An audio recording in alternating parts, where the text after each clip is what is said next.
సిద్దిపేటలో రైతులకు సాగునీటి కష్టాలు మొదలయ్యాయి. నారాయణరావుపేట మండలం ఇబ్రహీంపూర్, బంజరుపల్లి, మాచాపూర్, కోదండరావుపల్లి తదితర గ్రామాలకు చెందిన రైతులు సాగునీటి కోసం ఆందోళన చేస్తున్నారు. రంగనాయక సాగర్ కుడి కాలువ నుండి వచ్చే నీరు అందడం లేదని ధర్నా సైతం నిర్వహించారు. గత బీఆర్ఎస్ హయాంలో ఎలాంటి ఇబ్బందులు రాలేదని, కాంగ్రెస్ వచ్చాకే కష్టాలు వచ్చాయంటున్న రైతులతో మా ప్రతినిధి రంగాచారి మరింత సమాచారం అందిస్తారు.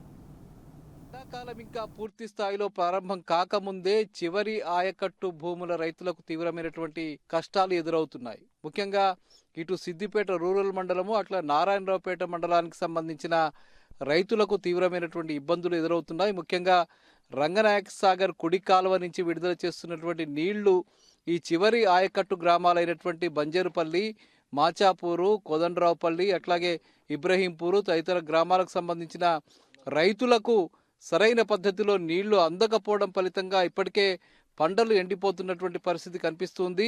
ప్రస్తుతం మనం ఇక్కడ ఇబ్రహీంపూరు, బంజరుపల్లి సమీపంలో ఉన్నటువంటి కాలువ వద్ద, రంగనాయక సాగర్కి సంబంధించిన కాలువ వద్ద ఉన్నాం. ప్రస్తుతం ఇక్కడ నీటి ప్రెషర్ చూస్తే చాలా స్పష్టంగా అర్థమవుతూ ఉన్నది. రంగనాయక సాగర్ కుడి కాలువ నుంచి విడుదల చేస్తున్నటువంటి నీళ్లు ఏవైతే ఉన్నాయో, ఈ చివరి ఆయకట్టు భూములు ఏవైతే ఉన్నాయో అవి రావాలంటే ఇక్కడ ఒక తీవ్రమైనటువంటి ప్రెషర్ ఉండాలి. ఈ ప్రెషర్ ఉన్న నీళ్లు ఇక్కడికి వస్తేనే ఈ ఆయకట్టు ఈ అనుబంధంగా ఉండేటువంటి కాలువలకు కూడా నీళ్లు వచ్చి ఇక్కడి నుంచి రైతులందరికీ కూడా చివరి గ్రామాల వరకు కూడా వెళ్ళేటువంటి పరిస్థితి ఉంటుంది. కానీ ఇక్కడికి పూర్తి స్థాయిలో నీళ్లు రావడం లేదు. ఈ గ్రామాలకు సరైన పద్ధతిలో నీళ్లు విడుదల కూడా కావడం లేదు. దానికి కారణాలు ఏమిటి, అసలు ఈ రైతులు ఏమనుకుంటున్నారు, ఒక్కసారి వాళ్ళని అడిగి తెలుసుకుందాం. 4 సంవత్సరాల నుంచి ఈ 3 గ్రామాల ప్రజలు, ఇటు మాచాపూర్తో కలిపి 4 గ్రామాల 5 గ్రామాల ప్రజలకు మంచి నీళ్ళు అందేటి, పంటలు బాగా పండినాయి, అందరూ సంతోషంగా ఉండే. మరి ఈ సంవత్సరం ఏమైందేమో, ఇప్పటి వరకు కూడా ఇక్కడ అసలు వారం 10 రోజులు అవుతుంది ఇటు నీళ్ళు రాక, మొత్తం కాలువ ఎండిపోయే పరిస్థితి ఉన్నది. దాదాపు 400-500 మంది రైతులకు సంబంధించిన కాలువ ఇది. ఇంకా మెయిన్ కాలువకు సంబంధించి అయితే 700 మంది రైతులు అవుతారు. ఇంతమంది రైతులకు సంబంధించి ఉన్నది, అందరికీ ఇబ్బంది జరుగుతుంది. ఇది ఇంకా ఫిబ్రవరి, మీరు అన్నట్టు ఫిబ్రవరిలో ఉన్నాము, ఇంకా మార్చి వచ్చేసరికి మొత్తం పంటలను ఎండిపోయేట ప్రమాదం కనబడుతుంది. మరి అధికారులను అడుగుతూనేమో నీళ్ళు ఇస్తున్నామంటారు. మరి ఇది ప్రభుత్వ లోపమా, మరి ఎక్కడ ఇబ్బంది జరుగుతుంది అనేది అర్థమైతలేదు. మాకైతే గత 4 సంవత్సరాల నుంచి బ్రహ్మాండంగా నీళ్ళు వచ్చినాయి, అన్ని పారించుకున్నాం, పొలాలు బాగుండే. మరి ఈ సంవత్సరమే ఇబ్బంది అవుతుంది. ఇది సమన్వయ లోపం అనిపిస్తుంది. వాళ్ళకు సరిగా ప్రభుత్వానికి మరి అధికారులకు ఎట్లున్నది అనేది మాకు ఏం అర్థమైతలేదు. మొత్తానికి అయితే నీళ్లు రావట్లేదు సార్, రైతులందరూ ఇబ్బంది పడుతున్నారు. కాలువల నీళ్లు కనిపిస్తున్నాయి, ఇక్కడికి వచ్చారు నీళ్లు కనిపిస్తలేవు. కాలువల లాస్ట్ కాలువకు నీళ్ళు వస్తలేవు, అక్కడ నీళ్లు కనిపిస్తున్నాయి. మాకేమనిపిస్తుందంటే ఆ ప్రెషర్ పెంచుతలేరు వాళ్ళు ఎక్కువ నీళ్ళు ఇస్తలేరు అనిపిస్తుంది.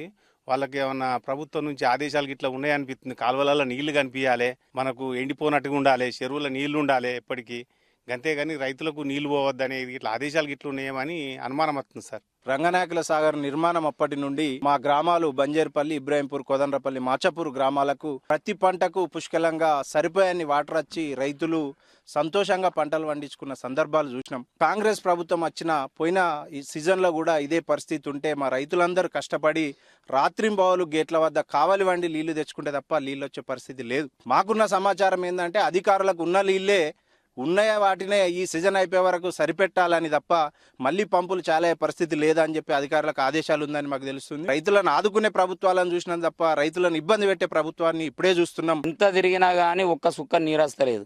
అక్కడికి పోయి రంగనాయక సాగర్ పోయినా కానీ విడుస్తున్నాం అంటారు, పెంచుతున్నాం అంటారు, అప్పటికన్నా ఎక్కువనే పెంచినాం అంటారు. ఇప్పటి వరకు అయితే నీళ్లు లేవు. మొత్తానికి వాళ్ళు పెంచలే, ఏదో ఒకటి మాయమాటలు చెప్తారు. అక్కడికి మేము పోయినప్పుడల్లా మాయమాటలు చెప్తారు, ఇడిచినాం అంటారు.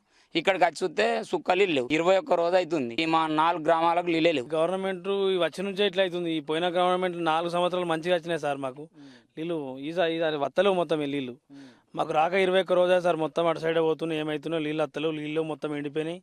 మా పొలం కూడా పర్యబెట్టింది సార్, మొత్తం ఎండిపోయింది. అలం కట్టేస్తున్నాం, నీళ్ళు ఏం లేవు సార్. దాంతో పోల్చుకుంటే ఈ కాంగ్రెస్ ప్రభుత్వం వచ్చినాక ఏ రైతుకు కూడా న్యాయం జరగలేదు. క్లుప్తంగా కనబడుతుంది. మాకు లాస్ట్ 20 రోజుల కింద వచ్చే వాటర్ ఇంతవరకు రాలేవు. వాటర్ ఆల్రెడీ మా పొలం కూడా ఎండిపోనికి సిద్ధంగా ఉంది. రేపు రాకపోతే మాత్రం మా ఫ్యామిలీతో మాత్రం మందులు బయసుకుని రోడ్డు మీద రావాల్సి వస్తుంది. ప్రభుత్వ లోపం మాత్రమే. రాత్రి గత 4 సంవత్సరాల కేంద్ర ప్రభుత్వం ఉన్నప్పుడు వాటర్ కంటిన్యూగా వచ్చేది. ఒక రోజు కాకపోతే ఒకరు ఖచ్చితంగా వచ్చేది. పొలం ఎండిపోకుండా మాత్రం వాటర్ ఇచ్చేవాళ్ళు ప్రభుత్వం. కానీ ఈ కాంగ్రెస్ ప్రభుత్వం మాకు వాటర్ లేదు. మొత్తం నష్టమే జరిగింది. ఇప్పుడు పెట్టుబడి పెట్టి దాదాపు ₹1,00,000 పెట్టుబడి పెట్టున్నాం మేము. పొలానికి అయితే ఎండిపోతే మాత్రం మేము బతికే అవకాశం అయితే లేవు చెప్తున్నాం. అంతే, మాకు వాటర్ కావాలంతే. ఇది మనకిక్కడ ఈ ప్రాంతానికి సంబంధించిన రైతులు ముఖ్యంగా బంజేరుపల్లి, మాచాపూరు, కోదండరావుపల్లి, ఇబ్రహీంపూర్ ఈ గ్రామాలకు సంబంధించిన ప్రజలతో పాటు అటు వివిధ గ్రామాలకు చెందిన ప్రజల పరిస్థితి కూడా ఇదే. దాదాపు ఈ ప్రాంతంలో సుమారు 1000 ఎకరాల ఆయకట్టుకు సక్రమంగా నీళ్లు అందడం లేదని చాలా స్పష్టంగా రైతులు చెప్తున్నారు. రైతులకు అవసరమైనటువంటి నీళ్లను విడుదల చేసే దిశగా అధికారులకు ఒక స్పష్టమైన ఆదేశాలు జారీ చేయాలని చెప్పి రైతులు డిమాండ్ చేస్తున్నారు. గత 4-5 సంవత్సరాలు ఎట్లాగైతే ఈ ప్రాంతానికి నీళ్లు వచ్చాయో అదే పద్ధతిలో ఇక్కడికి నీళ్లు వచ్చే విధంగా చర్యలు తీసుకోవాలి, తమ పంటలు ఎండిపోకుండా కాపాడాలని చెప్పి ఈ ప్రాంత రైతులు డిమాండ్ చేస్తూ ఉన్నారు. కెమెరామెన్ వెంకట్తో రంగాచారి, టీ న్యూస్, బంజేర్పల్లి.